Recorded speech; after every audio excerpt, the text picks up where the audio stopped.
We good? It's 6:50. We'll call this meeting to order. Everyone is here except for Councilmember Spurl, who has an excused absence this evening. We will begin with the public forum. Barton, would you like to speak? We forgot the pledge. We don't. It's not on our agenda. Barton, would you like to speak?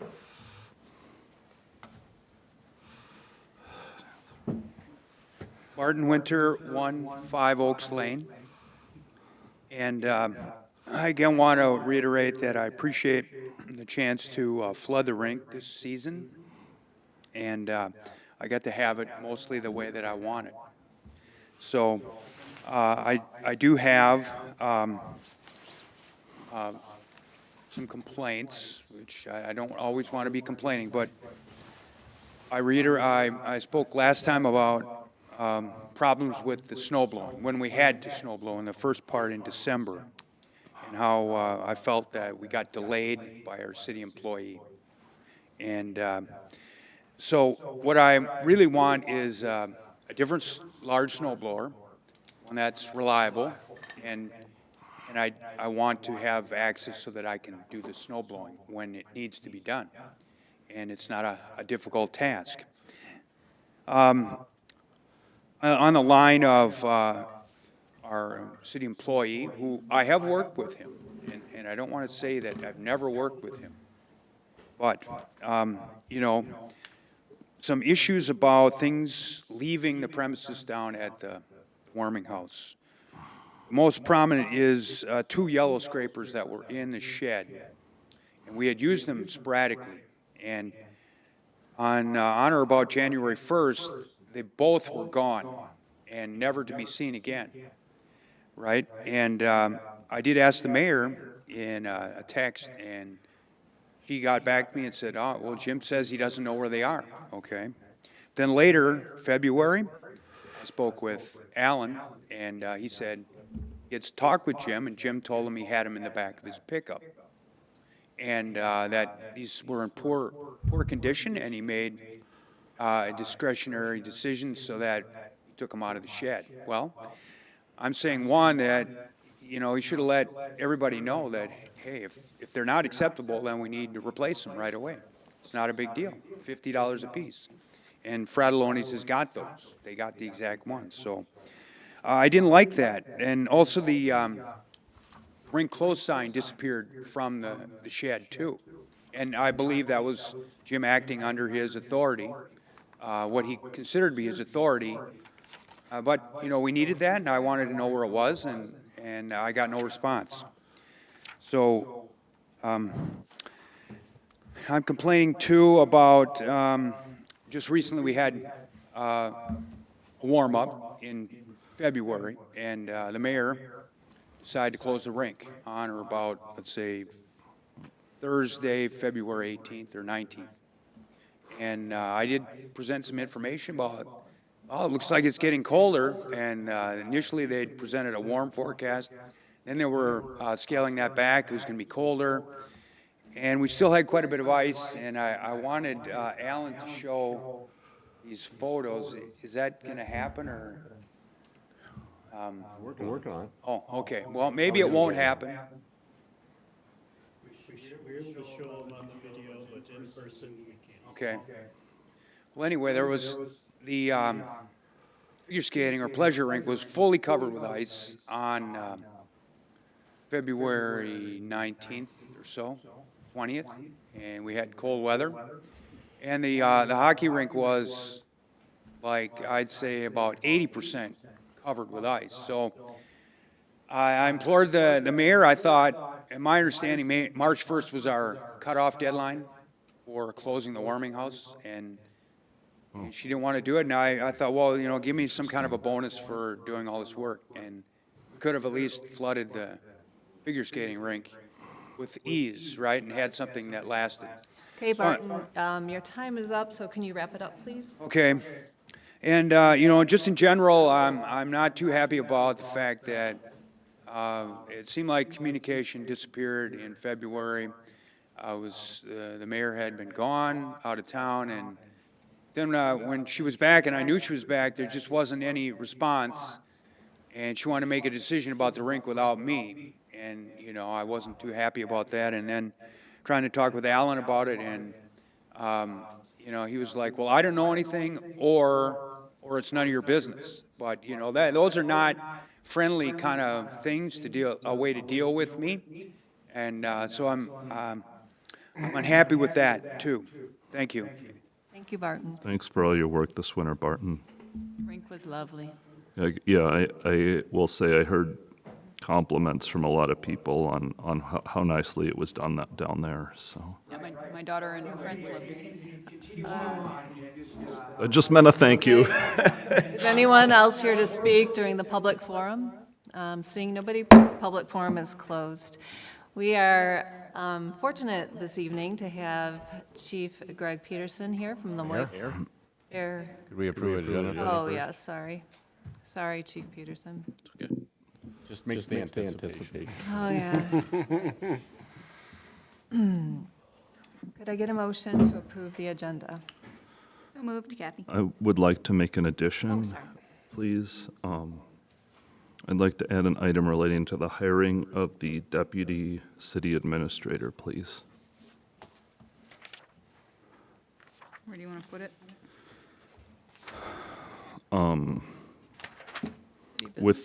I mean, it's going to go along with the treasurer's report, which I'm going to pull out, so I don't know if you want to order it there, or if, I would put it as number 3 under city business. then put it as number 3 under city business. And what is the topic? The hiring of the deputy city administrator, Genevieve Bijold.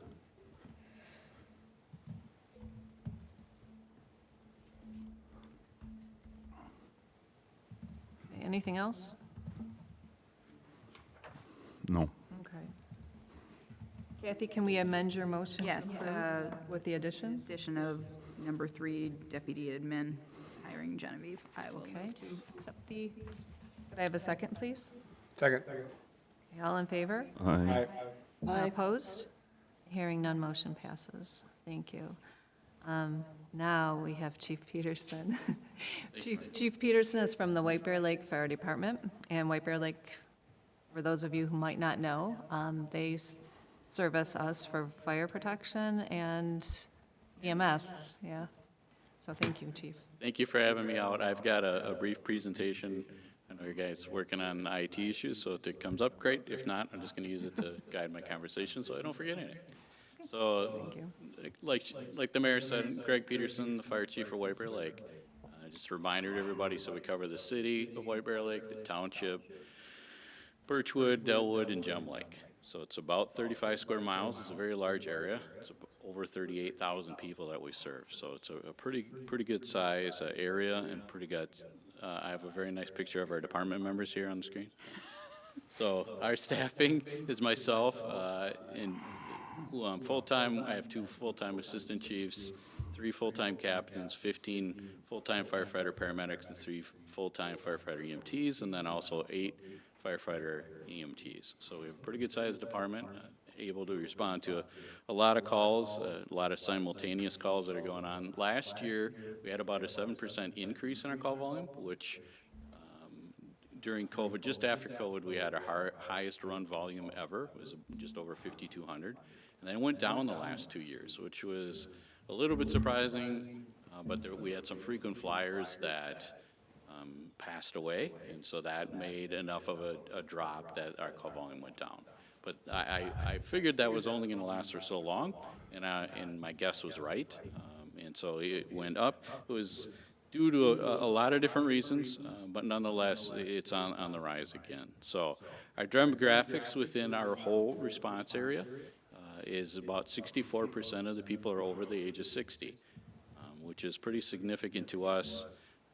And then that group is supposed to double from 2024 to 2075. So what does that mean for us as the department that provides firefighting and EMS coverage in the area? It means we're going to continue to get busier and busier. because of the call demand, which is fine. We're aware of that. We plan for that. The in 2024, the Minnesota fire deaths, there were 67 fire deaths. 63% of them were 61 years or older. And this is something we've seen since I've been chief. The fatalities that we've had are all older adults. And so the issue with that is mobility issues and then proper notification and being able to just simply get out in a timely fashion, because fires are burning hotter than and faster than ever. And so the U.S. Fire Administration, adults 65 plus have had 2.3 times greater likelihood of a fatality in the fire than the average population. And so again, we've seen that. If you could see my screen, so in 2024, our call volume was 4,784. Last year it was 5,112. And so it kind of dipped down and went back up again. And we anticipate that'll keep happening. Most of what we do is EMS calls. So we provide, fire, rescue, all hazards type of response. Most of what we do is EMS calls. So about 72% of our call volume is EMS, and 28% of it is everything else. The 5 most common types of EMS calls: 6-person, breathing problems, psychiatric problems, falls, and unconscious. And pretty much every year, year after year after year, those 5 categories are the same all the time. Our department was recognized again last year from the Office of EMS for clinical excellence. So the national average for cardiac arrest survival is just over 9%. Ours last year was just over 30%.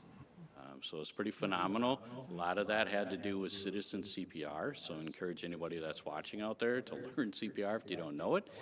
The sooner that can happen, the better off it is, and then we can get there with the advanced skills and take care of people after that. We also started a program using IV acetaminophen. So this isn't like over the counter. This is a vial, a heavy duty dose of acetaminophen. And what we're trying to do is reduce the amount of people that are on narcotics.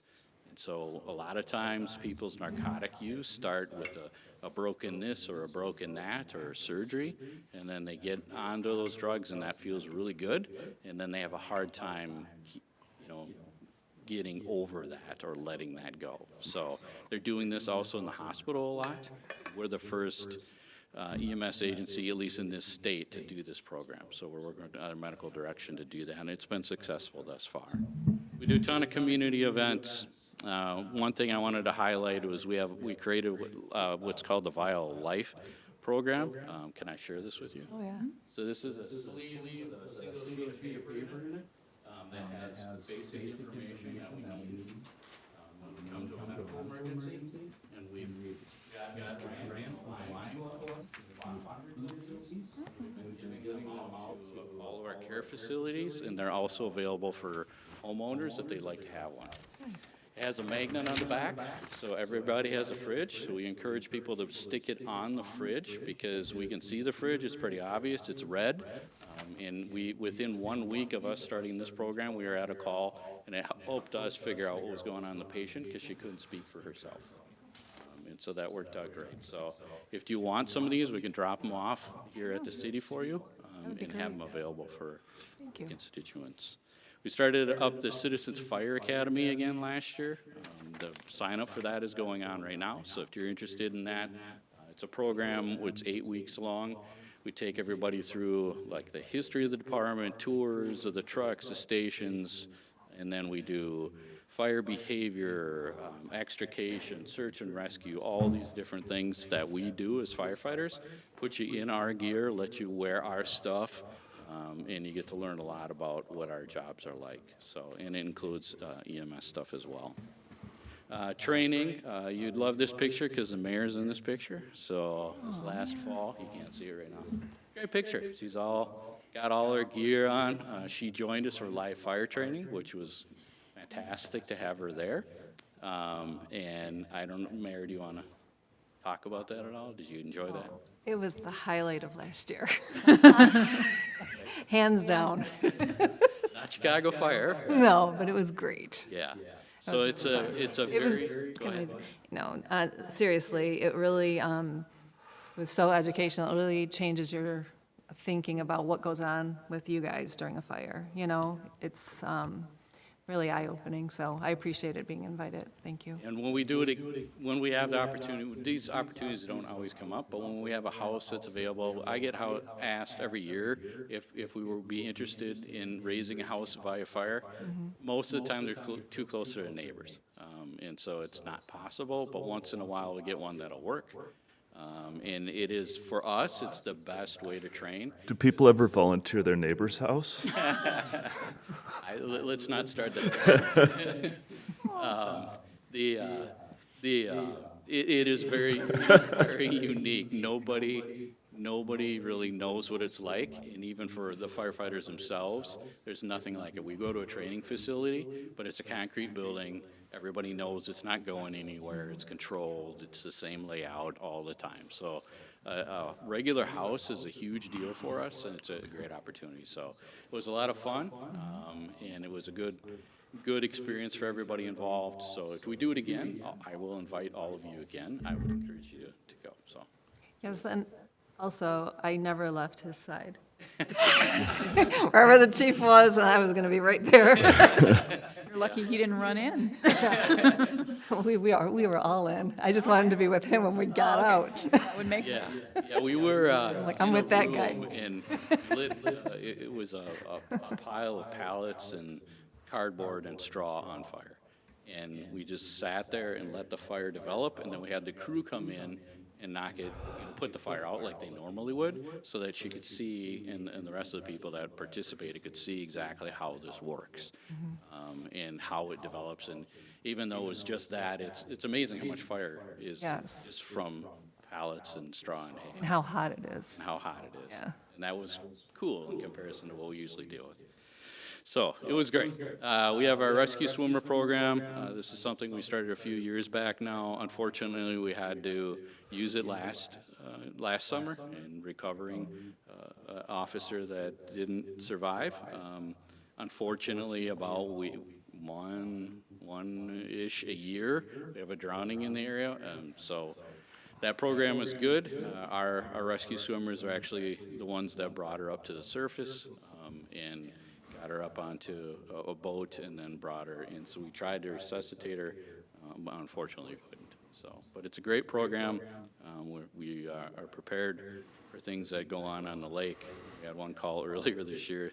Somebody that car went through, at least the back end of the car went through the ice. And so you never know. It's a busy lake, busiest lake in the North Metro, that's for sure.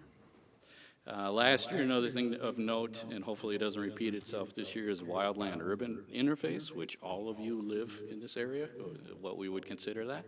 So you live in the woods here, and then we have a lot of, when it gets really dry like it was last spring, those fires, I've never seen them burn as fast as they did last spring.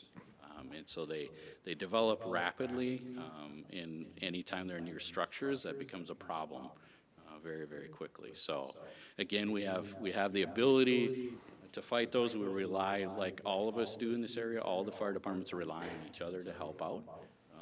And so we get a lot of departments responding to the same calls. But it was really something to see last year. So that's all I have for you now, unless you have any questions for me. I just want to, there was a fire down on, was it Iris Street, Lake Avenue down there? And I know you did some investigation. I don't know how formal that was. It sounds like you just made some calls. I just want to say I heard from residents down there that they had some concerns about how Washington County Dispatch handled that, but everybody was very appreciative of the way you handled that and worked through it. I don't know if I ever got back to you, but I just want to say I thought you did a really good job down there. So thank you. So Appreciate that, Councilmember Hankins. Yeah, that was a difficult situation. When I got that information, I was just, I didn't know what to say, because I was like, we got here within minutes. I don't know what anybody is talking about. And so I immediately the next day was on the line, making phone calls, sending emails, asking for data to see exactly what happened. So never like to hear that message. Fortunately, it didn't get very far, and the neighbors saw the fire right away and started spraying it with water, which slowed it down, and it was on the outside of the building instead of the inside of the building. But once we got there, and I know some of you were there that night, and once we got there, then we had to open up the roof to make sure it was out in the mansard siding around it. But it turned out okay. But boy, I really pride myself in doing a good job. By no means are we perfect, but we do a good job. And when I heard that, it was very troubling to me. So I really wanted to get to the bottom of it. But thank you. We appreciate that. I have a question as well. We have an AED at the back of the room here. Do you guys service those regularly at all, or? We pay for another agency, like an outside agency. We don't service them. You can check them. Okay. You can look at the battery, the expiration date, and then there's an expiration date on the pads. Okay. Most of them, if you take the battery out of it, wait for about a minute, put it back in, it'll go through a self-test cycle. Okay. Then it'll tell you whether or not there's something Needs to be serviced? But even at the city, we have AEDs kind of scattered throughout buildings. And we hire an outside firm because we don't want to be the ones responsible Sure. to say that, oh, it's good, you know. And so they come in with some computer thing and test everything to make sure they're okay. Can you look and see when our last service was on that? Just This is a new one. This is a new one? Yeah, Oh, we what just, was- last month replaced the battery in ours. Perfect. Well, great, then Should we're be fine. set. Actually, a brand-new one. I don't know if we did much with the pads, but I know we This is- replaced the battery. Okay. Thank you so much. Welcome. Anything else? Appreciate it. Thank you. Thank you very much. Thanks for your Appreciate having me on. Okay. Next up on our agenda is Marcus, our city engineer, who's going to be talking to us about our 2026 road plan. Hi, Marcus. Hello, everyone. All right, so in front of you should be just kind of a breakdown of the budget that we have, carry over from last year, and then the list of kind of projects that On we're page kind of one. hoping to get through. Behind that is kind of what I'm estimating fees to be, and then a schedule behind that with some maps of just the locations and whatnot. So, any questions? The only thing I don't have solid numbers on is the street condition assessment, which is like the robotics, and we're just kind of swamped on that to get numbers, so I just haven't heard back from them yet. Otherwise, storm sewer, cleaning and televising. We found out on Birchwood that we maybe need some more digging into what storm sewer we have. So I'm not sure exactly how much storm sewer we're going to be able to get to this year, but we're going to try to get as much done in that budget as possible. And then sanitary sewer, it's a little bit easier to estimate. We're pretty solid on those. So ideally, we televise and clean these before put out our 2026 project to make sure we know. That's kind of why the timeline is kind of staggered like that. Yeah. And Marcus and I have been talking about this plan that you have in front of you, and basically, I mean, it just doesn't make sense to go ahead with road improvements until we know what's under the road.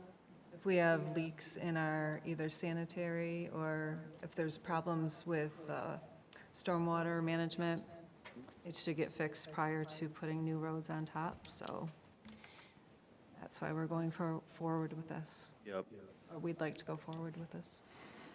I think it's a smart approach. Sanitary sewers should usually be televised every 5-ish years, and White Bear Township said they don't think it's ever been televised while they've been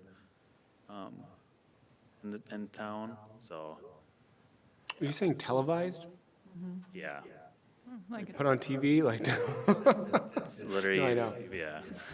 The sanitary sewers, I thought all of our sewers were televised.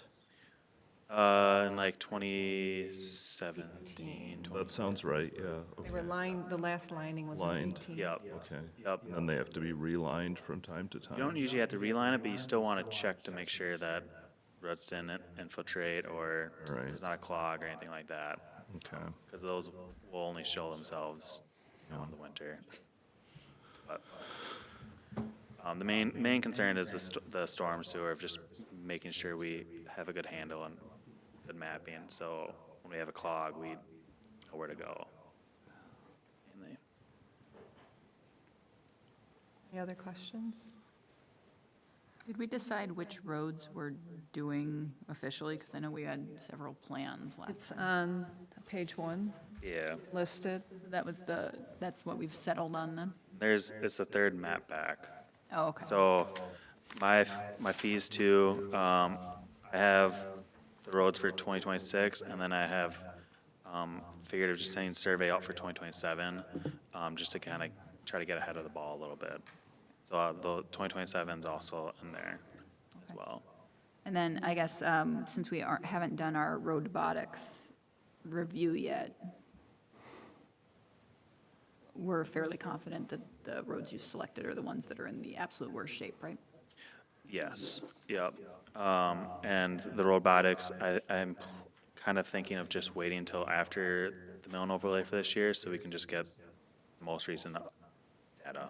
So then those will show, all good. These roads were chosen based on the robotics that were done. The previous road. Yes. Yeah, yep, So in they're all the ones that were marked red. 2023. Yep, yep. I assumed as much, but Yep. Yep. Did you want to talk at all about Excel or no? Yeah, Want to hold off on that? yeah. So Excel reached out to the city last 2 weeks, along Birchwood. They have an 8-inch main that is from the 50s that they're hoping to get replaced at some point. So they, after talking with them, they ultimately would like to wait until the city has a bigger construction project where they can kind of partner with the city. Being like when we're going to be doing utility projects and stuff like that. So they've offered to, unofficially, we don't have numbers yet, but tentatively offered to pay for some of it if they can be in the area when we're working. So ideally, they would be coming in right before the city comes in, put in their new main, run services, and then we would come in afterwards and put in city utilities, make any drainage issue that we have in town, and then redo the street. That would be their ideal situation. So we're kind of talking about if and how we can make that work. where'd you say that was, Marcus? Well, it's all the way along Wildwood. Did I say Birchwood before? Sorry, I meant Wildwood. From East County, County Line E to, To the Iris, wasn't it Iris Lake? it's all the way to like the Hall Avenue intersection. Oh, Up and then down, it's actually down, Iris and Lake. one over by, Or Iris and Hall meet. yeah, sorry. By your house, Kathy.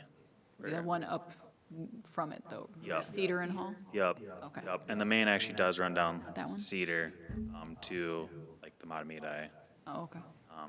as well. But Is the gas line coming up Iris to Hall, or is it coming up the other Cedar to Hall? The short Cedar? it is I coming. thought it was up- Iris. It's Irish, yeah, yep. Yep. Oh, okay. It runs down Cedar, the very southern part of the city that's, Okay. so, Gotcha. yep. So they were I don't hoping, think we have those roads on our we don't. at all yet, right? No, no. So I'm asking the city if we want to look into, I guess, partnering with them and trying to come up with a plan and funding it, essentially. If no, then we'll stick to our roads, what we have in the CIP, and we'll just continue our day when that happens. It doesn't follow Lake, does it? Because the Iris, okay, because I was going to say, they just replaced that one Yep. 5 And years ago. the stuff that we're doing this year, they're going to be replacing all of that this year because it's a kind of a mix between steel and PVC. But those are all 2-inch mains, and you can put that in way less invasive than anything else. With an 8-inch main, they have to string it out before they put it in, and it's a lot longer of a process. And then they're also concerned of if they come in and then 5 years later we come in and then are adding storm sewer, curb and gutter, or anything like that, or new services. They don't really like Replace digging around. Yeah, the 8-inch main. It's a big main. Why do they want to replace the main? Did you already say that? I'm sorry. It's an old steel main. I guess I didn't mention that. It's an old steel main, and it's from the 50s, same time as like your guys' water main, and it's just getting to the end of its life. They're trying to be proactive before there's Well, more that seems like the sort of thing you'd want to fix before it has issues. a problem, right? Yeah, before you have leaks and stuff like that. So, A cast iron main from the 50s is no good anymore. Okay, that's their word, not mine. okay, just checking. What are you trying to say? Just trying to say that. So if we'd like to start considering like our options, I think it'd be worth it. It's going to take some time to even get the planning part of it down. And we don't really know a whole lot of funding sources available with how everything is right now, but we have those options. And it would be a phase thing. So they can only do 2,000 feet every 8 weeks. How many feet are, We're talking a lot of feet. So it'd be Like a 2-year thing? it'd be at least 2 years to do the whole stretch. Do they do that in the winter then too, I assume? No, well, we wouldn't let them, number one, but Okay. yeah. The only reason I wanted Marcus to talk a little bit about it, just to get you guys thinking about how we want to handle replacing infrastructure. You know, it's very expensive. Like we were talking about funding, grants, is pretty slim nowadays. But we just need to think about it. And we don't have to go forward with partnering with Excel, but something to consider. Yep. We can also push it out to 28. We were talking about that a little bit. Sure, however long, they've been having the conversation since I've been in town, and now they're starting to push a little harder. So I asked them about if we do end up milling overlaying that part of Wildwood next year, if they'd be interested, and they said they'd prefer like a recon situation. But if that's off the table, then they'll figure out something, I guess. Okay, thanks. And then you wanted to talk too about the crack and seal? Yes, county came back got their prices on bids. It came $500 cheaper than what we had estimated. It was $21,900 before. It's $21,500 and change.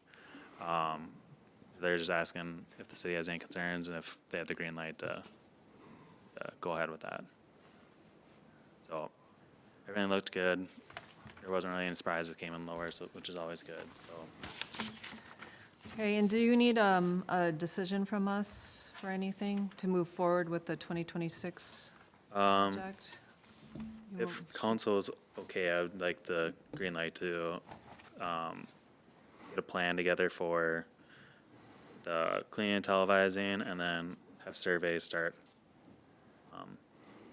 doing their work so we can start that planning with 2026. Okay. Are there any other questions for Marcus about the 2026 plan? Okay, if not, could I get a motion to approve the plan? Am I authorizing funds? Yeah, And is that this plan right here. this plan? Okay. Marcus, and I think you're 100% right. Like, we have no idea where we don't have an accurate map of the storm sewers. Yep. Like, do we even really have storm sewers? Yeah, so this, the one we just cleaned out's a storm sewer. They might not know about that. The Halls Marsh stuff, we may or may not have leads in there. I was gonna go and clean out, or at least our leads and stuff, and get those televised so we know exactly what's in the ground. Okay. And then otherwise, there's a couple on Wildwood, but there's few in town. I was gonna say, most of them are just straight shots to the lake, aren't they? Yep. But I there, don't know how else to No, put it. they're actually, well, the one that we found is not. It was nothing anything like we saw in the plans. Oh. it So was like a 90-degree difference. yeah, The plan showed And the 300 and Storm some feet sewer. longer than what it yeah, should have been. the storm sewer going one way, and when we had, just to fill everybody in, what street was it? Birchwood Ave? Yep. Birchwood Ave had a flooding problem, and the water was halfway up a resident's driveway, and it was deep. And so, of course, it was all frozen in there with dirt and ice and whatever. So we had a company come out and blow it out. But according to our map, the water was supposed to go under the road into this swale thing, but actually did not. Goes Ran in. behind the house, the total opposite direction. So basically, Someone flip around on the map? what we want to do is figure out what we have going in this city and get accurate data, because we don't have it. Wow. Where was that at, Jen? It's 700 Birchwood. I actually have it drawn in roughly, kind of, but Oh. I think maybe. Anyhow, But anyways, I know we have storm sewers we everywhere. have that. no, we don't know. We have that random catch basin in Polly's Park that's on my list to clean out and figure out if there's anything Where it connecting goes. to that or if it's just a structure. You going spelunking, or? What do you say? They said you going spelunking, or what are we I doing? might here? have to, yeah. If you want an invite, I can let you know. And Find that quicksand we have that we were all talked warned about, about as kids. sorry, we have talked about this before too, is getting Yeah. all that information into the GIS. Yep. Yeah. Yep. So future councils will have have this. data, right? Accurate data that they can make good decisions based on, so. Yep. That's our goal. Are we fairly confident on the page 8 that the orange and yellow storm sewers are where, lines are where they go? That's the one that goes into Halls Marsh and No, Ty Schmidt? no. That is one of the sections that I'd like to clean and 'Cause We're televise. planning on working on that for the Ty Schmidt Park, so Right, yep. that would be good to know in That's why it's on advance my list. of- Okay, Yep. well, great. My goodness. I mean, so. I don't know if you are can asking hear me. for 35K, like, do you really think it's gonna take that to figure out what our I'm trying to be sewers are? conservative because it's easier for me to come and say, Yep. hey, worst case scenario, this is what it's gonna be. I don't wanna spend 35K if we don't Okay. have to. I didn't think so. I'm- Surveying wise, I had put 10, but I think it'd be less on that. It's easier to come and give you guys worst case scenario and come in low than it is to, Is that Just for assuming more. that we have pipe everywhere, and if which Right. short of that, it's less, right? right? Okay. So even with like the storm sewer cleanup, if we can, if there's less pipe in the ground than what we're thinking, we'll keep doing more. So what am I hoping for here? Am I hoping for more storm sewers or less storm sewers? That's a tough one, because You're hoping for it to The be thing clean is- and Workable? issue-free. Yeah. You know what, the thing is, we had that money carried over from last year. So it's a great opportunity to get the city kind of up to speed. I think we need accurate maps, and the fact that we're discovering these things, we need to rectify it. Yeah. I would Can you move guys hear to me? Authorize said activity here. I don't know if I need to say a specific amount here, though. I'm looking for it. You can cap it. The specific amount would be $187,724. And that's for total for That the would be road, total. does that also include the crack seal amount Yes. too? Okay. Yep. Okay. 170. 87. 187, 724. I think we gotta authorize that. Yes. So I move to do the 187,724 as a max amount. Okay. Could I have a second? I'll second. All in favor? Aye. Opposed? Hearing none, motion passes. And Bridget is on the screen. Are we counting her as voting or not? She Okay. says yes. And I've asked her to text or otherwise. We're trying to get audio for her. She can hear us, but obviously we can't hear her. She did the thumbs up. Yep. So I'd ask her to give an indication anyway. Duly noted, Bridge. All right, thank you. Is there anything else, Marcus, or is that? Not unless you guys have anything for me, but I think that's it. Thanks, All Marcus. right, thank you. If you find any treasure down there, I'll save it for Splitsies. If you. you need somebody to like hold your legs to do a sewer investigation or something, let me Well, know. if you hear someone is swimming away in white bear, it's probably me. Or shrieking We'll have to under call the chief. subterranean. I roped to his foot. All right, thank you. We'll move on to city business. Now, point of order here, Alan, if I would like something pulled from the consent agenda, do I do it when we get to the consent agenda or now? You can do it when we get to the consent agenda. I mean, if something needs to be pulled just for clarification or for something to be identified, you can pull it long enough to talk about it and still just move the slate. So it depends on how you want to do it. Okay, it just needs, just a correction in the minutes, so let's wait. City business, number 1, resignation of planning commission liaison. I believe this one's yours, Mr. Hankins? Yeah, I don't think I need to say too much. I put my concerns, I think, into writing in the agenda. I have significant concerns about the ability of the city to handle zoning matters legally going forward, and as a result, I am resigning as the liaison of the Planning Commission. Does anyone have questions for Ryan?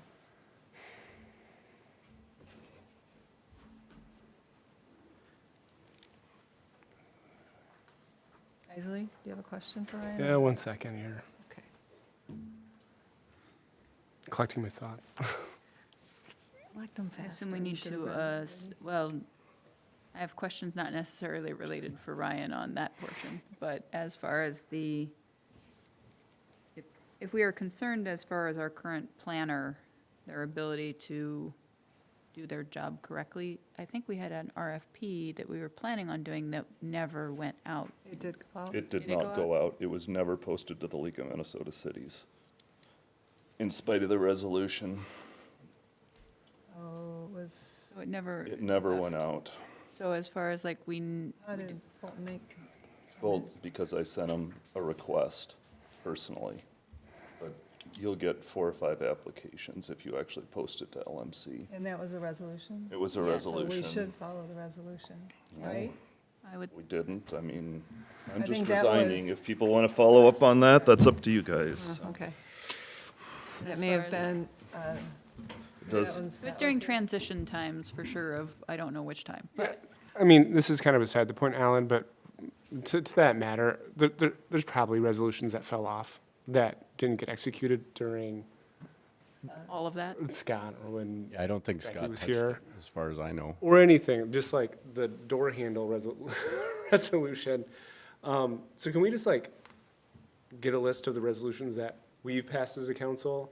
And just make sure, just tick the boxes, making sure we did all of them, and we voted on them. They should be executed. Is there like a I think there's a time limit on it? There's a master list for sure. Okay, if we can just make sure we're ticking the boxes. but I feel like that RFP needs to be posted if we're having concerns regarding the efficiency and effectiveness of that group, since we had planned on doing an RFP for that. so that we can hopefully get some additional options. Yeah, there's very few independent planning agencies, so you'll probably get the same group that you saw the last time come in, and depending on how business is going, you might get all the same ones, you might get less, who knows? You won't get too many more, I can almost guarantee you that, just because it's just a small sandbox. So this issue has been addressed with staff. And also, I personally called, or have spoken to 4 out of the 5 members of the Planning Commission who appreciate Ben's work, and I understand Ryan's concern. I'm not saying that Ryan's wrong at all. I appreciate his concern. I'm just saying that the Planning Commission feels things are going well. Ellen, Ben, and I have talked about going forward when a variance comes in, a new procedure that's going to be followed to make sure that nothing is missed. We've talked about sitting down with Ryan so he can tell us his interpretation of the ordinances. So we can put the RFP out, but just know that it's also something in progress as well. Okay. It's not like we're not doing anything about it. Go ahead.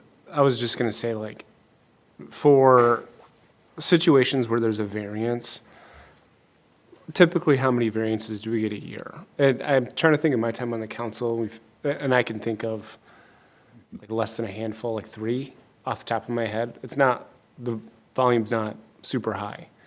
Well, So it's what- not 30 for sure. We, Yeah, it's Correct. less than We a never dozen. had a variance come in while we were on council. Those were all ones Those that all were came in in before. progress. Okay, even better, there are fewer variances. Would it be worth our time to, and I don't know how much money this would even be, to get some sort of variance land use attorney, I guess, would be, just to be like, hey, these are the variances, what do you think? Like a third opinion on these things? Or should city staff be able to handle these on their own? I think, frankly, now that I'm doing this and I'll be putting eyes on this, I would hope that things get a little tighter. So, Our last variance, I attempted to do the very same thing that we're talking about now, which is, having more of a checklist and making some findings, because I agree with Ryan, it's important to do that. how many years have you been the city attorney here in Birchwood, Alan? 12, 13? Okay, and to date, it has not been within your mandate to review variance applications for their legality? Nope. I mean, when someone asks, I look at them, but that's, Was it in the job Unbelievable. description? well, it's not uncommon unless there's something that's really unusual. So I'm not going to throw anyone under the bus and say that I should be involved in every step of the way, but I've certainly been here long enough to see what happens. So that's why I'm kind of doing this. So, Yeah, I mean, it's hard for me to say that there's been so much turnover and so many things have changed. Like, I don't know how much, like I feel like things are getting better. And so, and I guess I was just seeing if a third set of eyes on something would be beneficial. And if it's only a couple a year, I don't think the cost would be, I mean, I think we raised variance fees significantly, basically, as a matter of getting some oversight on there. And, like we saw with the Mahoney-Herod dispute, somebody like Chris Duffy, I think, did a really good job there looking at all the land use requirements there. I think it would be very wise for the council if people are, don't want to shake up the status quo too much, to get somebody to look these over so that this isn't my job. It shouldn't. for what it's worth, I plan on having more of a group effort involved with these. And I think one of the things that's missing is the left hand never knew what the right hand was doing. And in some cases, when you've got people, I mean, goodness knows she did a good job, but when Rebecca was here, she's not a city administrator. She's not a permit person. She's not a planner. She's not a zoner. She's not an engineer. And so it was all kind of foreign language to her. And so if you don't know what you don't know, then you can't really help in the process. And so we haven't really been tested too much on this, but That's all I can do is promise to have a little more oversight and, double check the math on these things.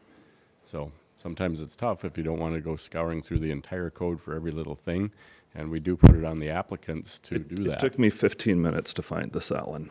Oh, I'm not saying that it didn't. I'm just saying that, it's a certain amount of this is on the applicant too, so. No, it's they're not supposed on to the check these things applicant. out. Well, I'm fine. It's not on the applicant, and applicants can submit whatever they want to us. We have to be able to review it. Yeah, I don't dispute that. I'm just saying we can review what applicants come in and ask for too. So anyway, we're trying to make the process better, Yeah, about all I can yeah. say, so. I mean, when I see stuff like this, it just, I chalk it up just to sloppy admin work. I don't think we've done anything really wrong, or the decisions we've made are wrong, or we've really had like incorrect information to make our decisions. I just want to make sure that, we're crossing our Ts and dotting our Is, essentially.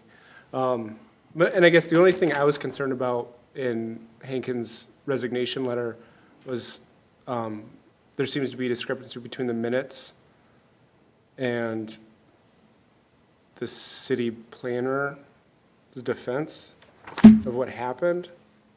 The defender defense? I don't know, it's on the second page of his letter.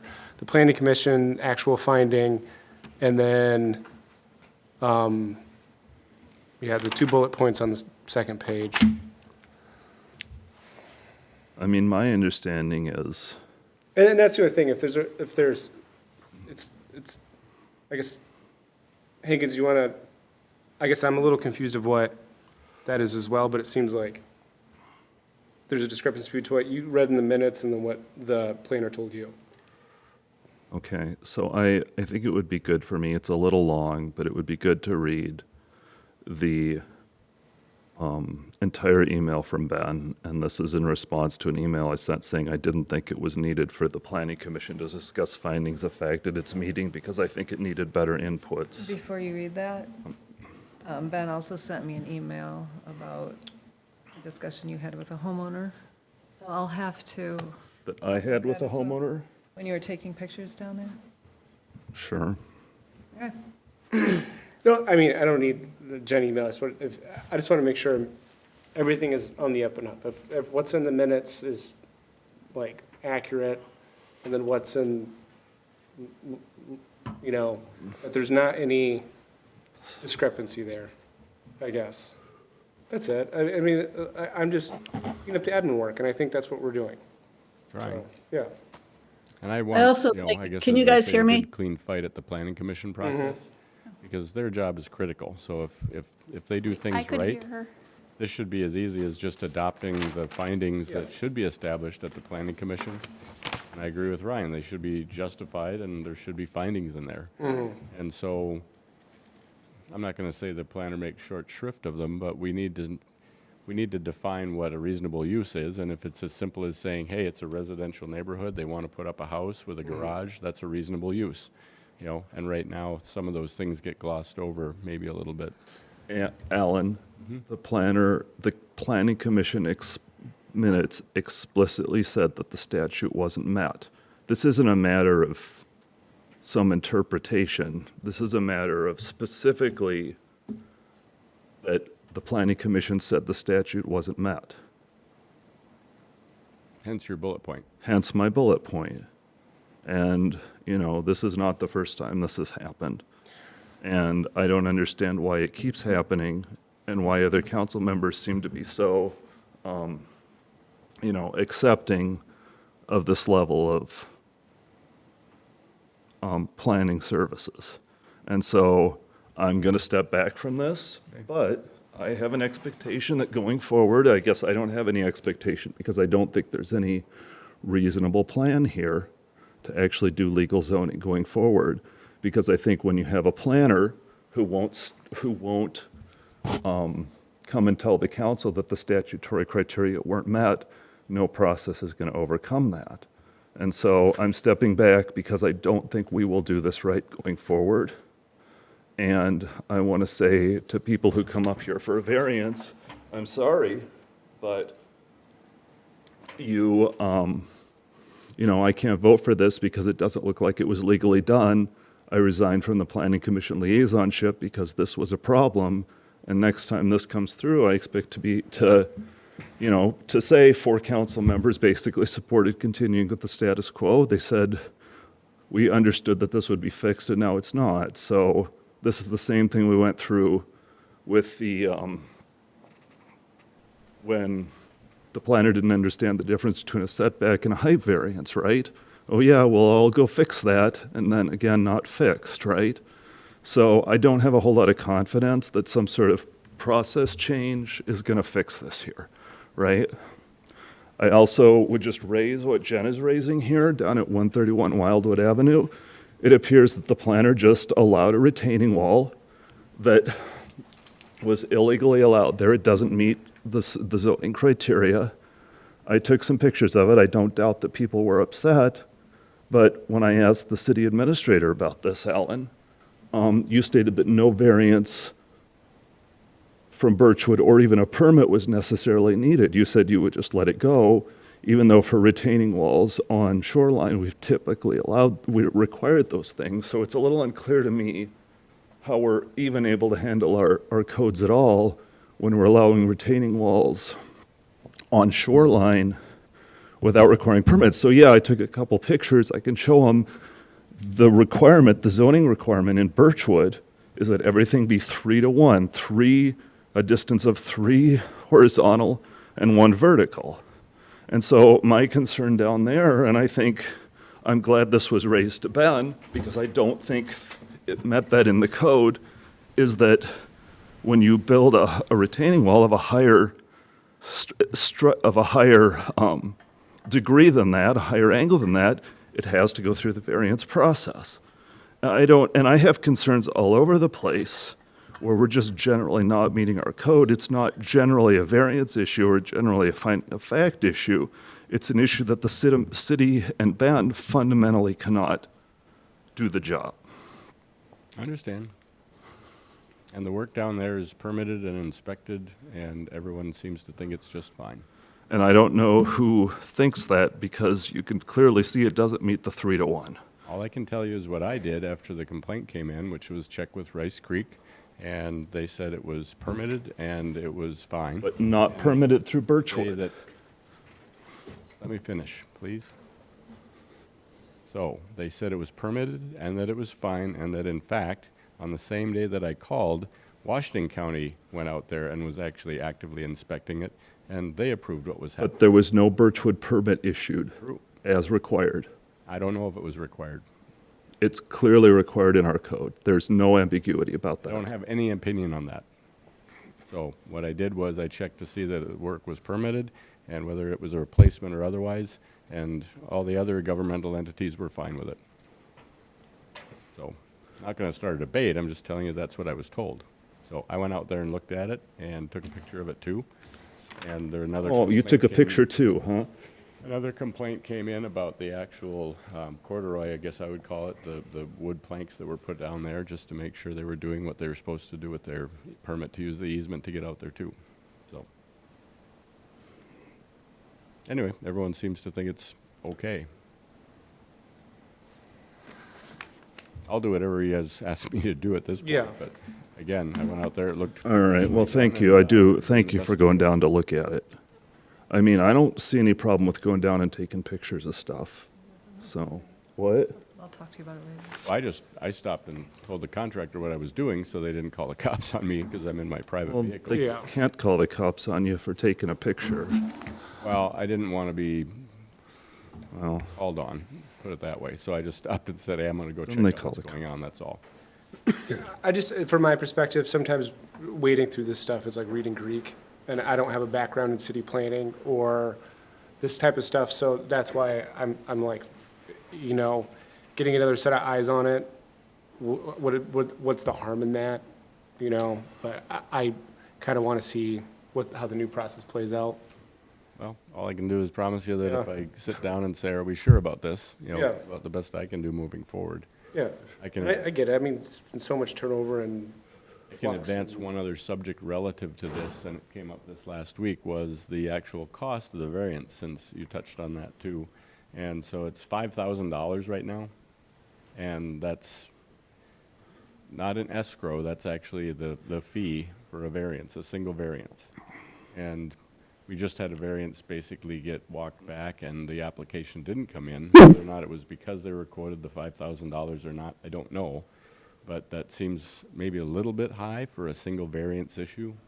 And I'll Well, just throw that out there and see what you guys think. I'm happy to lower it. I guess I think the idea was that we would basically be using those funds to pay for expanded oversight on variances. It sounds like Well, at on this a one point, variance application though, that's a little heavy. well, It depends on what it is, though. it might be, and we can lower it down. I do think it would be good. I mean, if we have clearly, Just call it an escrow, right? yeah, Or even have just a lesser charge and Yeah. then that's, we- I'm, a high You said initial fee charge, based? not 5,000, but then have an extra 1,500 per variance. yeah, or something like that. I'm fine with reducing it down, but I want to have a discussion of what oversight we do in that process. Sure. That I'm might be just saying that something for we this want to look person, at. it was kind of a hard swallow. So they Yeah. just said, you know what, we'll figure it out, and just they didn't bother with the application. Yeah, because I mean, some of these variances have been, in the past, very, very expensive, right? To the city. To the city. Yes. Well, that's the concern. And that's here, right. I mean, I understand why we did it. I'm just saying that the first time it's been tested, it was like, holy Well, moly, yeah. that's a lot Let's take a for shot. a setback or whatever it was. Yep. So we don't know because it didn't come in, but. Is that something where, I know we have fees based on the cost of a project. I don't necessarily want to go down to like way low because of just the administrative aspects of a variance, and then Ben needs to be involved, et cetera, and we're supposed to be covering Ben's cost. Well, this was a swing that kind of went the other way because we get left holding a bag and then had to figure out how to do these very large bills that the city had that we were Yeah. trying to recover. I like the escrow idea. I understand why it happens, Yeah. but the problem is when it's just a flat fee, Yep. it becomes very hard to justify for that reason, right? Because the fee Well- should be more or less commensurate with the labor that's expended, so you're not making money off of planning and zoning services. I think what we expected was that what we saw we needed a long time ago was that basically variances were just kind of getting pushed through with very little analysis. And We're getting sued a lot. we're getting sued a lot, right? And so, well, wait. We haven't been sued in about 4 years-ish, And I think 3 years, 3 years. you know, I guess what I feel like is there's a lot of, I'm concerned that when we don't uphold our zoning laws, when we allow retaining walls in the OHWL without even a permit, when we allow variances to go through without knowing what composes the retaining wall, that we may be at lower risk than we are. And a lot of my efforts have been trying to reduce the risk to the city. And I feel like sometimes that can be a little bit of a thankless job because that adds. You probably appreciate that too as a lawyer, Alan. Sorry if I was a little hard on you. But to me, there's expense, but that's effectively an insurance we're buying in paying for adequate oversight, and the applicants bear that. And part of it is just because, as Justin used to say, this is a litigious city, and you know, you have people down here, people who, for example, like in December, people who were going to claw through their neighbor's project, and that will happen to us again, and we don't want to be coming back after the fact and saying, oh, what did we do wrong? We have to do everyone right, even though it's probably only 2 or 3 or 5% that we get screwed up. And so, is there going to be a lawsuit on 131? Probably not. Were the 2 lawsuits in a row a fluke? Were there a couple city council members there who were kind of nuts and made a scene and pissed people off, and then they went and hired a lawyer? Probably some of that too. But like, I still think, what's that? I said I wasn't here. I don't want the chief thinking that was me. It was pre-you. It was pre-you. It was pre our previous lawyer. We're not naming any names here, right? But like, Well, you will not see, I mean, that's a commitment that I made to you guys, and I will continue to make. You will not see those things happening again. Well, Hankins, to be honest with you, I feel like this has brought way too much undue stress on you, and it shouldn't be strictly your responsibility to do it. Personally, I think that the city is starting to run a lot better, and I appreciate all the efforts that everyone's made to do that. I kind of want to see how that plays out, but I do want to leave the option open in the future if these kind of things keep happening. Number one, switching that to an escrow so people think they're getting their money back. And if these things become an issue, we can hire somebody else to take a look at these things to make sure that we're crossing our Ts and dotting our lowercase j's. And if we make asks of the planner to change the way they're presenting things and that doesn't happen, Mm-hmm. then I think there's probably some merit to put the RFP out there to see what's out there for interest. I have no problem doing that, Yeah, right? I think we, This is also someone who we know and Yep. someone who's in place, and I think from your conversation, the planning commission finds them to be helpful. So that's helpful when you've got a planning commission that actually respects the person that's doing the work. So do we have to fine tune and round some edges? Sounds like it, and I agree with Ryan, so that's what I'm here to do. So I'll look into Wildwood again, and I'll see what happened with the Well, permit. I wouldn't look Land into it. disturbance Permit that we have issued. I would just, There's no variance for that, you're correct. I would just just- don't know if we need one. I would make an administrative decision. It sounds like the decision has been made. I don't think anybody's likely to appeal it. I wouldn't go revisit it because I raise it in a council meeting, because that's not our process, and I really don't want to get back to the process of haul everything. So I would really prefer, I have concerns about that one. I have concerns about how things are handled in general, and that's why I'm resigning. But I don't want to go down this road of Ryan complains about something in a council meeting. If I complain about it outside of a council meeting, then it should be handled the same way it is handled from basically every other resident.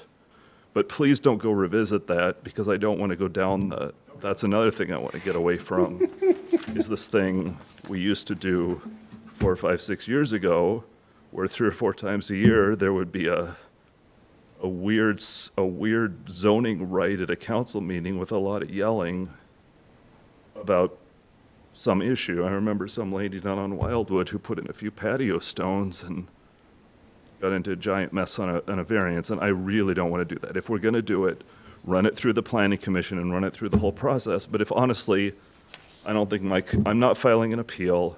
My complaint was essentially overruled. Like, let's just move on from that and not revisit it, please. So- yeah, and hopefully Hankins, I hope you find it in the goodness of your heart to still help out with some of the stuff you are, But it- whether you like it or not, the subject matter expert when it comes to a lot of this Well, stuff. So I'm- even if you can help out staff shoring up the administrative process, I don't know what that even looks like, but I hope you don't wash your hands completely of helping the city out. And I understand your resignation from the commission, but you're still the SME.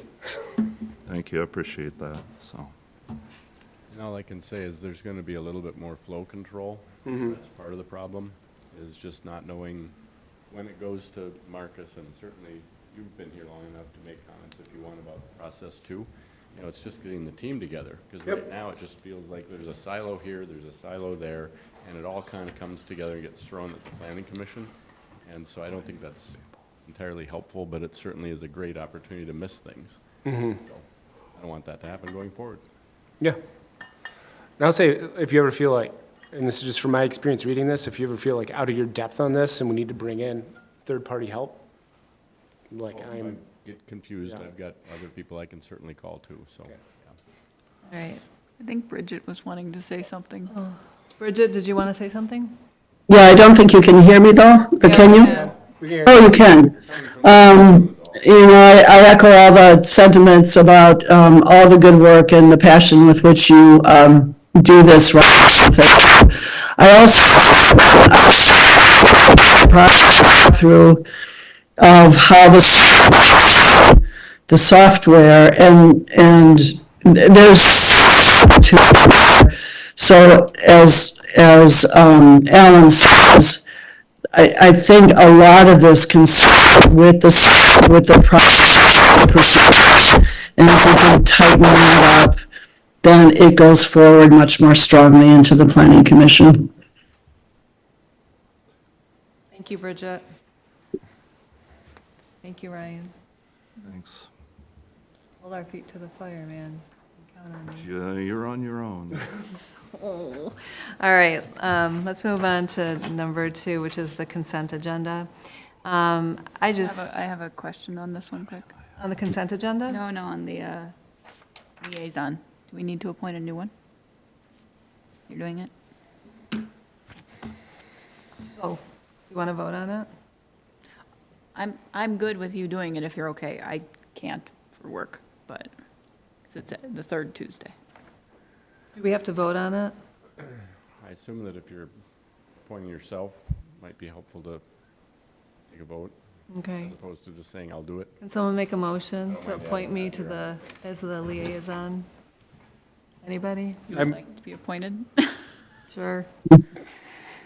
I move to have Jennifer appointed to the planning commission, as the planning commission liaison. Can I get a second, please? I'll second, Kathy. Second. Oh, Bridget will second. Okay. I don't think an appointment of a new liaison is an adequate remedy.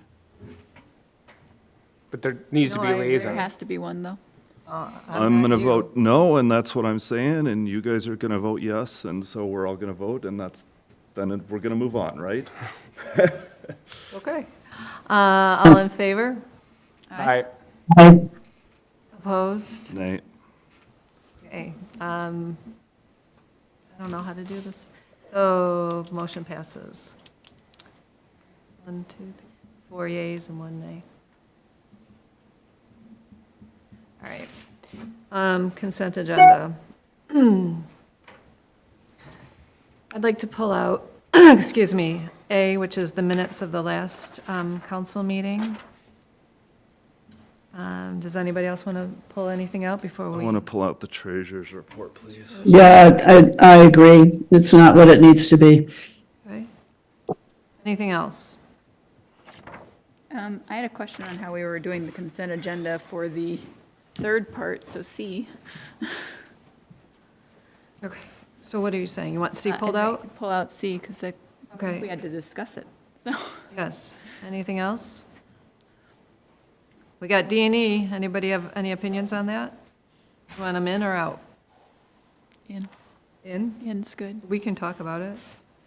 All right, so can I get a motion to approve the consent agenda with A, B, and C pulled out? So moved, Kathy. Kathy, second? Second. Nicely. All in favor? Aye. Aye. Opposed? Are you okay with passing? Yeah, with the 2 pulled out. All right, motion, no one's opposed, so motion passes. Thank you. Sorry, guys. A is just the minutes from the last meeting, and I believe it was Page 21?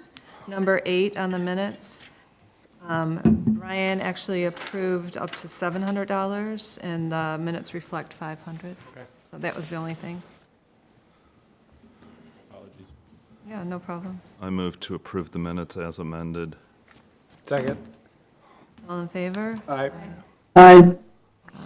Opposed? Hearing none, motion passes. Thank you. B, approval of February 2026 Treasurers' Report. Oh, okay, so I have some questions. Actually, I just have one question. Okay, A new deputy city administrator was hired by the city. that's not her title. She's what is she? Administrative assistant. A new administrative assistant was hired by the city. Are there any wage payments to her on this treasurer's report? I don't think so. Okay, so She just started. with that, I move to, oh, I'm sorry, Bridget, go ahead. That's all I had, Bridget. Yeah, the only thing that I would say, and I'll work with Marcia and with Alan, the reporting is still not what Ryan and I would envision it needs to be. We don't even know where we sit for February. I did not see the actual line-by-line budget and results. And then I do think that Marcia needs to do a better job of summarizing what the results are and whether we're on plan, if there were any unexpected expenditures, And I did send her a format. Apparently, she didn't have time to use it for this month, but it will be better next month. And I don't know where we sit from a budget standpoint in February. So we need to understand that. I also had a concern on this one, I guess, as well, because on page 27, we list on here city council pay, which would have been for the payments received in last year, but the date listed on it is 2/9/26. So I was curious what that was in general, because our mayor, council, et cetera, we get a payment once a year, and it's actually for 2025. So as far as like what this payment is, because if it's in February, Which one? the one that's, it says city council pay on page 27, date is 2/9/2026. It's not on And it's 27. for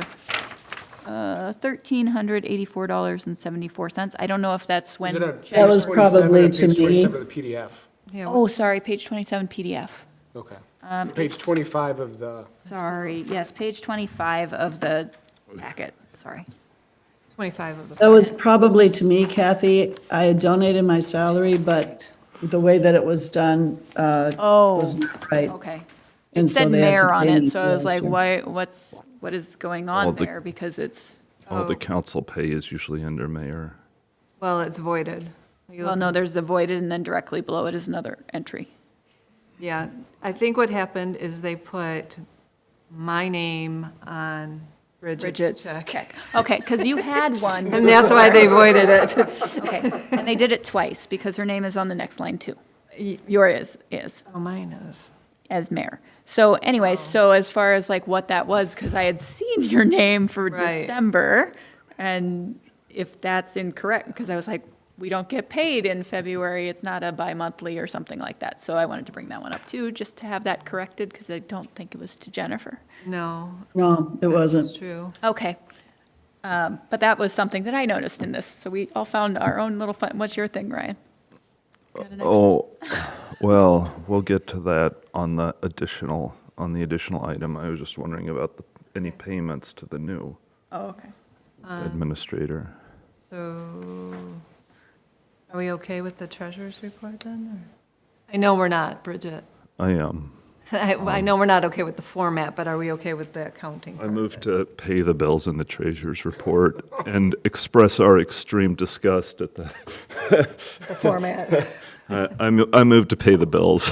Can I have a second? I guess I Can't just second, I'll firsted. second. You know, maybe I'm not seeing it in my deck, but do we see a February report? No, no. Okay, so that's just gotta, No, You you're not know, wrong, Alan's- it's not there. And- okay, as we put together this should just be basic operating procedure that we've gotta right. The one in January was good. report. If you talk to Bridget, we should be getting the annual financial reports. If you talk to Marcia, sorry, did I say Bridget? If we should be getting the annual financial reports pretty soon, I think. Yeah, I would hope so. And then slightly related to treasurer's report, I know we didn't have it on the list, but the audit, any update on doing that, scheduling it, planning it, because it relates to treasurer? Alan, have you had a chance to contact anybody about an audit for a quote? Yeah, we have a quote basically on two different fronts. Abdo, which is a group that everyone's probably either heard of or knows generally. They do a lot of work with Marcia, so they already kind of know her style. She knows their style. And I would budget 20. So there's two different ways they can do it. I'll just leave it at that. One's 17 and one's 20. So I would just make sure that you have 20 available. We could probably get one in May if you wanted to do that. Might be more effective to let things shake out and then just budget that for 27 at this point. So spend at the end of the year contract with them. They said they had some capacity if we wanted to do it this year. That assumes that Marcia's ready to do it. And so I'm not sure if it wouldn't be rushed and kind of silly to do it this year. It's up to you guys. They'd be happy to take us on as a client too, so I did confirm that. Okay. That's something to budget for next year. Okay. Well, let's talk, can we put this on the agenda for next month? 'Cause I have other things I want to talk about, the audit and whatever. Okay. All right, so Could I we- just swing back? Hey, Ellen, could you send us, all of us, the February financials? I'm sorry? Could you send us, as a follow-up to this meeting, all of us, the February financials? Sure. Thanks. Okay, we have a motion and a second. To approve the treasurer's report? Approve the treasurer's report, yes. All in favor? Aye. Aye. Opposed? Hearing none, motion passes. Okay, C is consider resolution approving summer hire for maintenance and park support. Yes. I just had a clarification question on this one, because I assume it's going to come up in the Parks Committee meeting. We currently do hire, I think it's True Green, to do our mowing. Is this a person in addition to that or replacing? It's in addition to, in our 2026 budget, we had put $40,000 extra into maintenance. Okay. So part of this whole GIS mapping is finding all the curb stops, is that correct, curb stops? Again, we don't have exact locations for that. Okay. So Marcus and I were talking, it might be a good idea to have someone go out and figure out exactly where everybody's curb stop is. We can put all that information into the GIS, and it's just building a database for us. Oh, so this is a person specifically for that, For not that. for maintenance then? Correct, and if that, it would be like for 20 hours a week, but if we cannot fulfill the 20 hours a week with just doing something like that, this person would also be maybe shoveling out the culverts or whatever. So, Okay. you can think about it.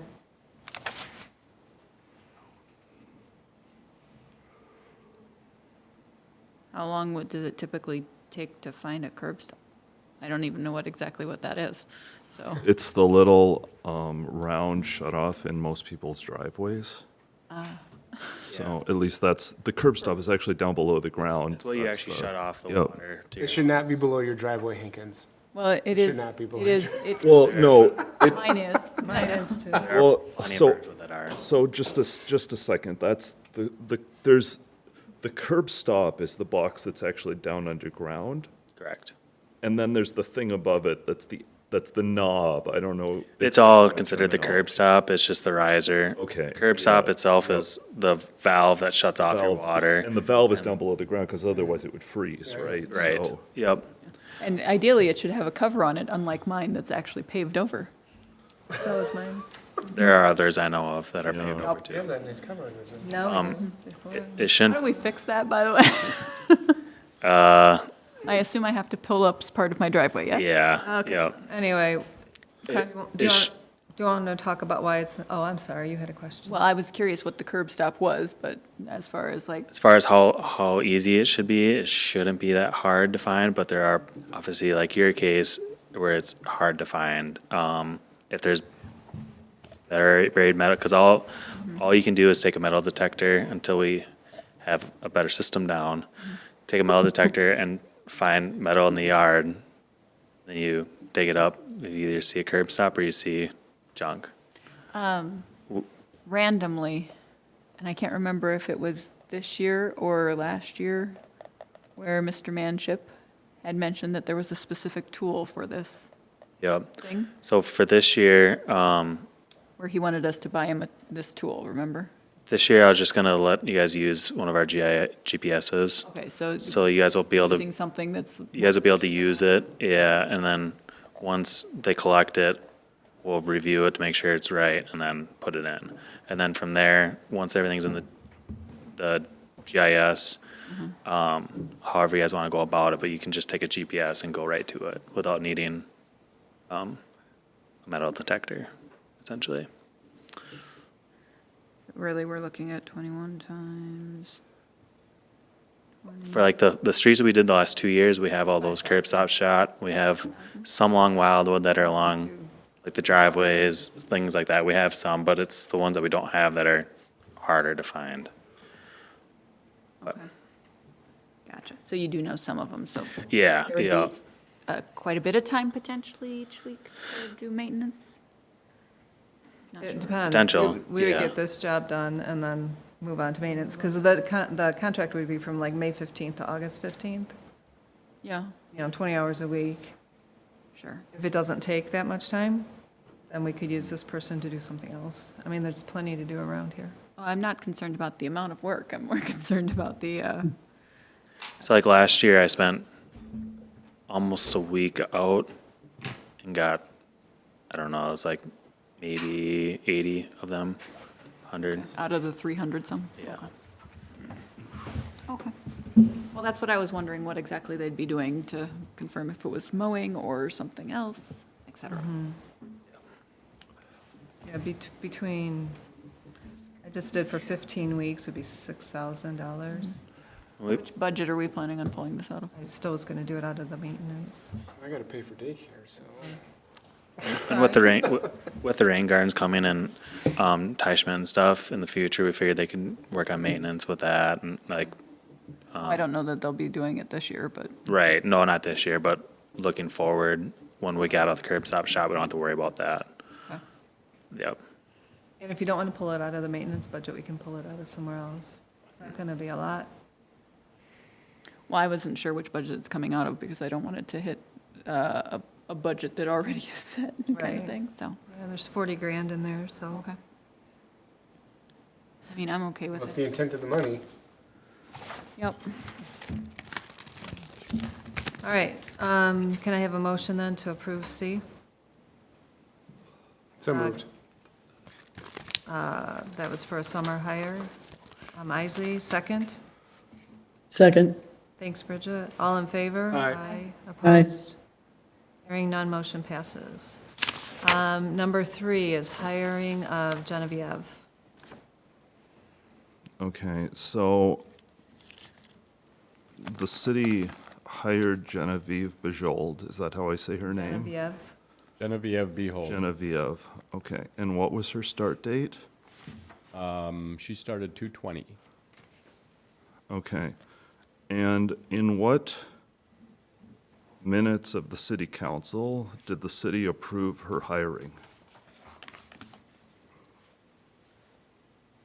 I don't have that information right in front of me. As far as I She was know, approved to bring another office person in. as far as I know, the city council never approved her hiring. So I would like to make sure that's true, but it appears to me she was hired illegally. We can correct that, certainly. She's just been here for a few days, and so just started. Was she replacing, wasn't it Teresa's sister?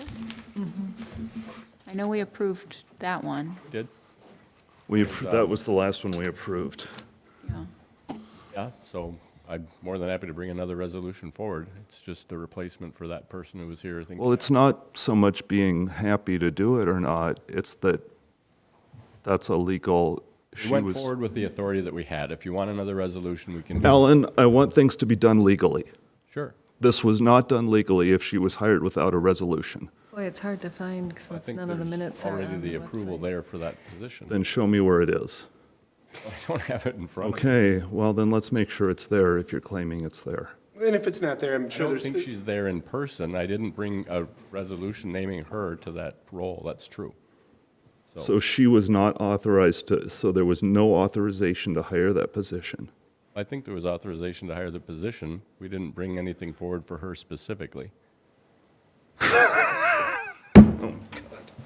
Well, just by name is all I'm saying, so. Well, I don't think there's anything there for even an unnamed position. Well, we already had Teresa's sister in here providing that extra. She left, and then you must do another resolution to hire a new person. We'll bring another resolution. And I'm not sure this can be done retroactively. She was hired illegally. I think we may need to make an insurance claim on this, and furthermore, I think we may need to request how we handle this from the state auditor. An insurance claim? an insurance claim, because I don't think we can pay somebody who wasn't hired legally by the council. All right, well, we'll look into that from a staff perspective. So I don't have a direct answer for you other than what I just said tonight.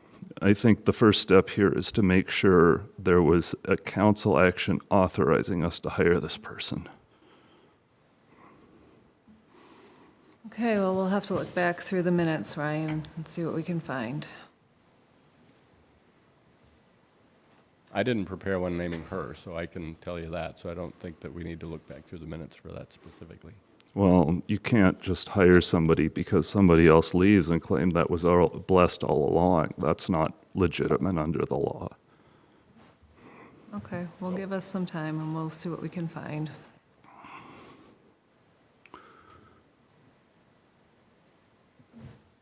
But I think we're all in agreement. Let's do what needs to be done to make it right.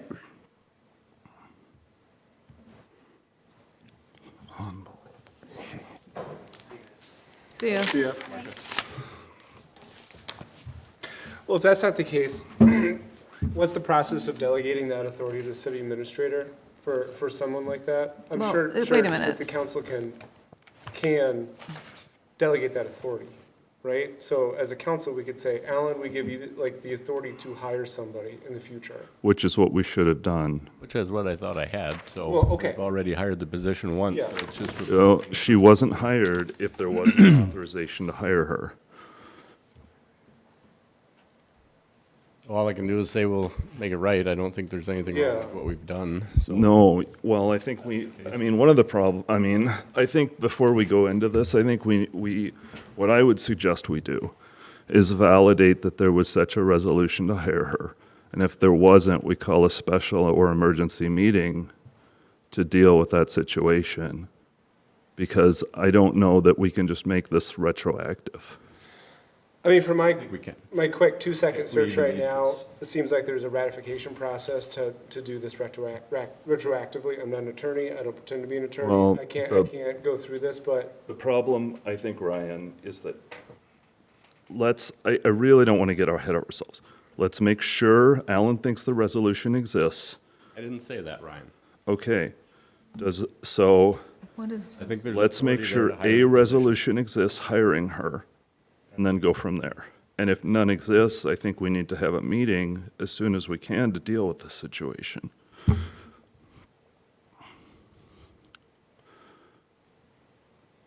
We need to make sure that whatever we do, that we pay her for the time that she's. We can't necessarily do that. I think we'd get sued if we don't pay her. I think that's why we make a liability claim to our insurance carrier. Let's figure out what the facts are and then go But- forward. I think we have to figure this out before, I think everybody wants to go down the road of what's next, and I think we need to figure out that there was an authorization to hire her. And if there wasn't, then I think we deal with the next steps from there. January, I missed. Again, you don't have a resolution. I don't think you'll find one naming her specifically. Well, I don't think you'll find one for, okay, well, All right, fine. well, I mean, let's just not put the cart before the horse. Alan, do your research, figure it out. I think there's probably a legal process to make it right, and that's what we'll do. Well, it was no mystery. I Right. mean, we Yeah. posted the position, we had interviews, and so so you're saying that, we ended up with Genevieve, but that was also after we actually had the administrative support that we needed to help Therese get caught up with the exact same position. So that was a paid position, and so this is essentially the same position. So Hankins, let's just figure out what we need to do. Let Alan do his research, and then we can try to fix it, and let's make sure we're doing it above board. Easy Right. peasy. Yeah, I don't have any problems with making a correction if that's what needs to be. so wait, I wouldn't have gone ahead Does and a- hired someone if I didn't think that. what I keep saying is, we don't yet know, are you saying there is no resolution hiring With her? her name on it. But is there a resolution? I don't know, Ryan. I Okay, can't sit here and then tell you. I've told you. I'm trying to do exactly what you're doing here, which is I'm saying that you don't know that there's a resolution. Let's make sure that we prove our negative, and that if there is no resolution, then we call a special or emergency meeting and deal with it. If we need to, yeah, we'll do that. I mean, you guys have to agree that that needs to be done, so I can't Oh, just agree with I- one person. I think we need, okay. So you keep saying that, and I can say, my concern here is that if she was hired illegally, which as far as I can tell is the case, that we have a concern here that was, you were the one, Alan, that hired her or that worked through the hiring process. And because the city attorney and the city administrator are the same person, there's a conflict of interest there in you providing us legal advice on this matter. You can't provide us a legal advice on a matter where your actions are in question. I'm not following the track there, but Well, what I'm saying is, this is a legal question, right? You acted to hire this person and bring her into the city. well, the city Correct? did. I can't say I did it personally, but Okay, so somebody else in the city acted to hire her and fill out her paperwork and get her on the payroll, not you. well, the city did it. So yeah. Oh, come on. It doesn't matter. We'll Yes, it research does matter. this, and if we need to do a special meeting, we'll do a special meeting. Yeah, we just. mean, we're not replaced gonna get someone anywhere who's already tonight. being paid for the position, that's all, so. No, that's not the question. The question is whether she's been legally hired or not. Okay. And so there's a question of unjust enrichment, absolutely, is she can't be employed for the city and not get paid, but it's not clear to me that we can pay her necessarily retroactively. I think that's a question that has to be resolved, if she wasn't hired legally. We can, I think we can ratify, I'm just reading about this right now. I think we can ratify, we need to do more research. I'm not saying this is the gospel, but we can ratify an action that otherwise the council would have the power, within the power of the municipality. So it seems like there is a legal process to do it, and this is what we got to do. I think And if we that's should- not the legal process, we'll figure it out. And all I'm saying is, let's just check with the state auditor. They answer questions like that and make sure that that's the appropriate process. Okay. Yeah. Need us to make a motion to look for the thing? Well, just tell me what the consensus is to do, and we'll do. We should find said resolution for the hiring of that position. And what would I ask the state auditor? Can you just email me what the question would be, Ryan? The It might be question to the easier. state auditor, I can email it to you, but the question to the state auditor is, if a city employee was hired without council authorization, can the city hire this employee retroactively and pay her retroactively? Okay, that's simple enough. Yeah. Well, I don't want that, if that's the case, though, do we need to crank out a resolution right now to hire this I person? think we should. I think we should crank out a resolution tonight, so if I she's don't mind on the doing that if payroll you guys tomorrow. just give me like- take a short recess and stretch your legs. Okay. I'll add a We're- resolution that's Yep. that simple. Please do. We're in recess for 10 minutes. I'm going to the jungle gym.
Can I talk again?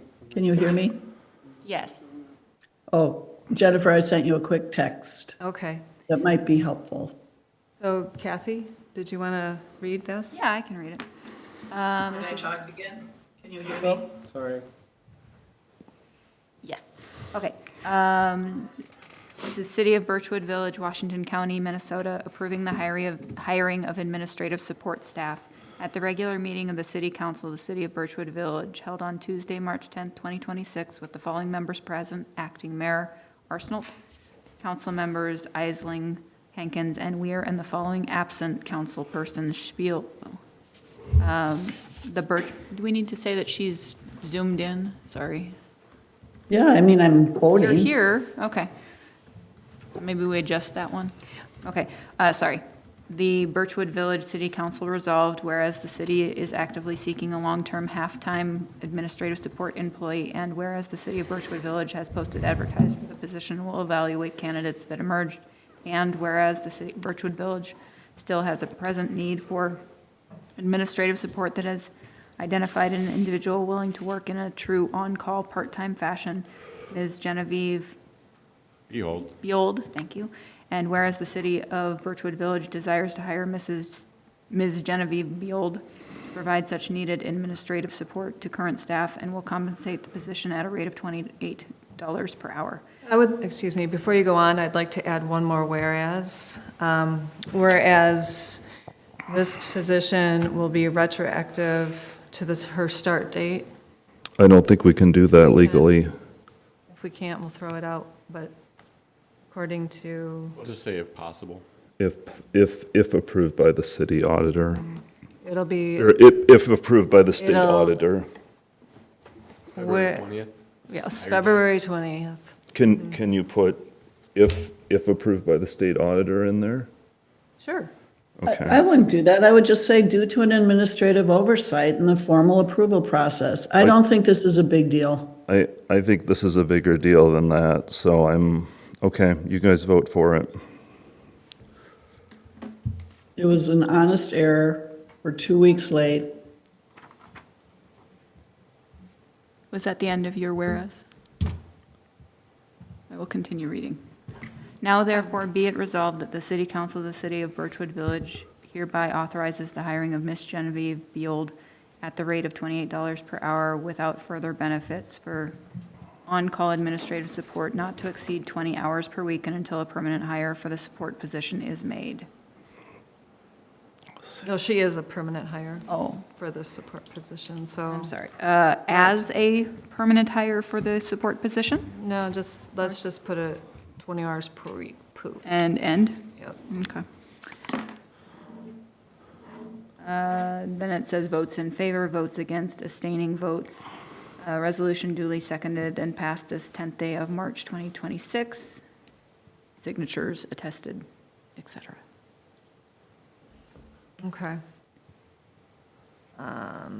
Would someone like to make a motion approving this resolution with the additional whereas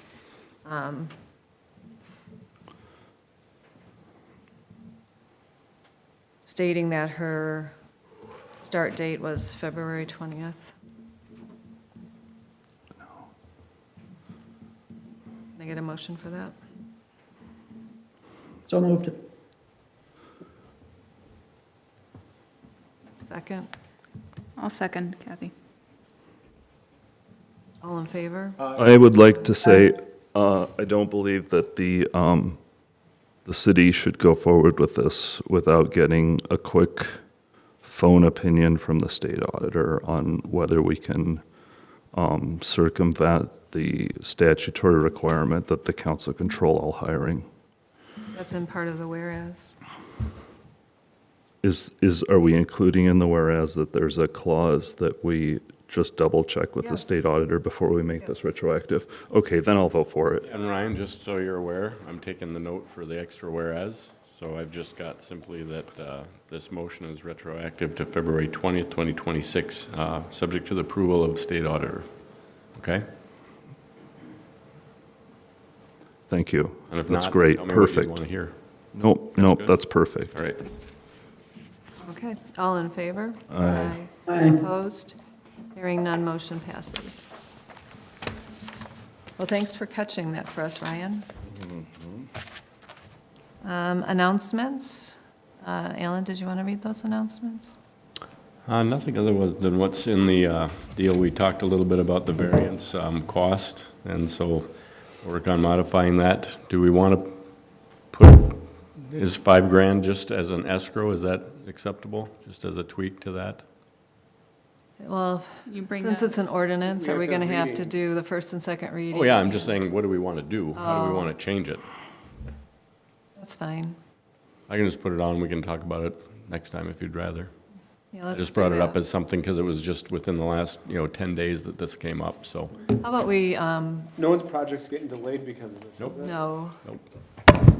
how about we put something in writing and then we can vote on it next council meeting? Sure. Would that be okay? Yep, and at least have a discussion. I'm just saying, for direction, do we want to keep the $5,000 and just call it an escrow? We've already got the $3,500 in escrow, as opposed to an escrow for the actual cost to the city as a permit, so.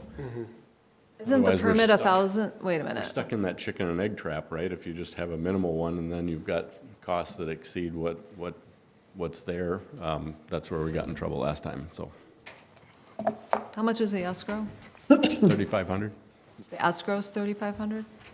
All right, which is not the same as the variance fee, right, so that's $5,000. okay. Well, let's think more about this. We can come back next month, Okay.